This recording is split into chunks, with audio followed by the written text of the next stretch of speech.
Isang mapagpalang araw po sa atin lahat and welcome po to our daily devotion. At ngayong araw po is pagpapatuloy po natin ang ating series patungkol po sa Understanding the Church. So, yung una pong tinapik po natin noon, about po sa series po natin, is the Church is the family of God. Pangalawa po, the Church is under the headship of Christ. Pangatlo po, the Church is the body of Christ.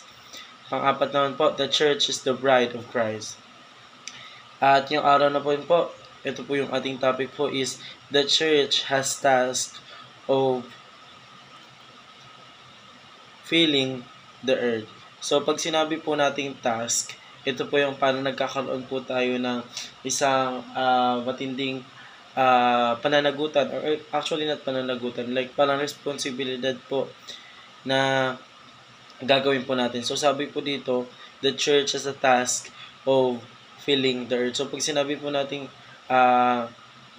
church, ito po yung sambahan or sambahan po ng mga taong naniniwala po sa ating Panginoon Diyos or super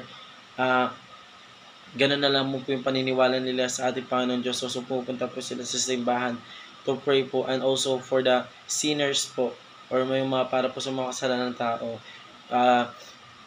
At time po na nagkakaroon po sila ng kasalanan is pupunta po sila sa church, then nagpe-pray po sila.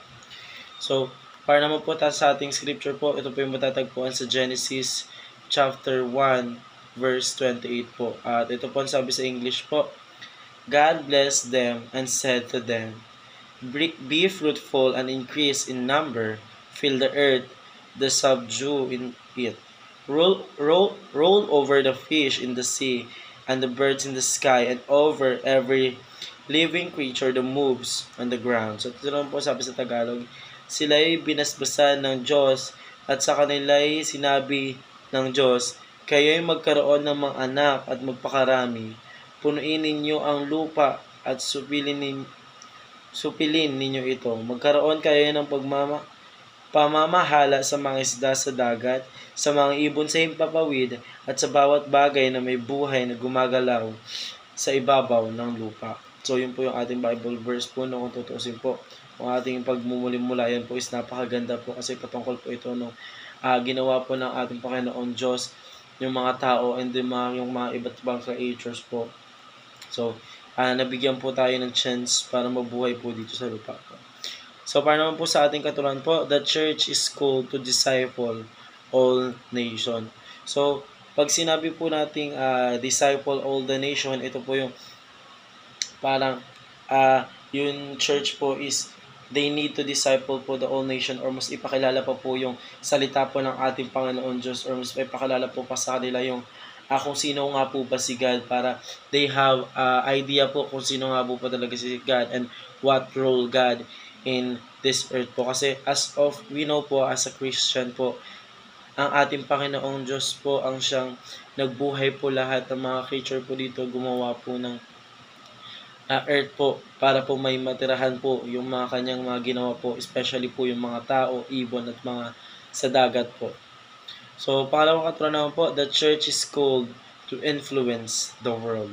So, ang church din daw po is ating tawag to influence or sinasabing to influence the world. Kasi kapag mas maganda yung pinapakita ng church, mas maganda yung tinuturo po sa ating about po sa ating Panginoon Diyos, nagkakaroon po ng influence or yung ating church para pumunta yung mga tao or gayahin ng mga tao yung ginagawa inside of church ng mga anak po ng ating Panginoon Diyos because they worship in God para po mas magkaroon sila ng relationship or big relationship in our God.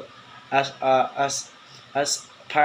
in the world naman po, they had a big impact po kasi pag once po na naka-influence na po yung church sa maraming tao po, patuloy na lang po yung pagsasamba po ng mga tao po para sa ating Panginoon Diyos na mas yun po ang gusto po ng ating Panginoon Diyos. So, pangatlong katuruan naman po, the church is called to spread the reign of God. So, yun ang nga sinabi ko kanina, ang church po is they tasked to reign or to spread the word of God, to disciple all the nations. So, yun po yung pinaka main task po ng ating church para mas makilala po yung ating Panginoon Diyos po dito po sa mundong ibabaw po or kaya in the world po. So, yun lamang po para sa araw nito. Maraming salamat po sa pakikinig and see you po ulit bukas para po sa ating daily devotion.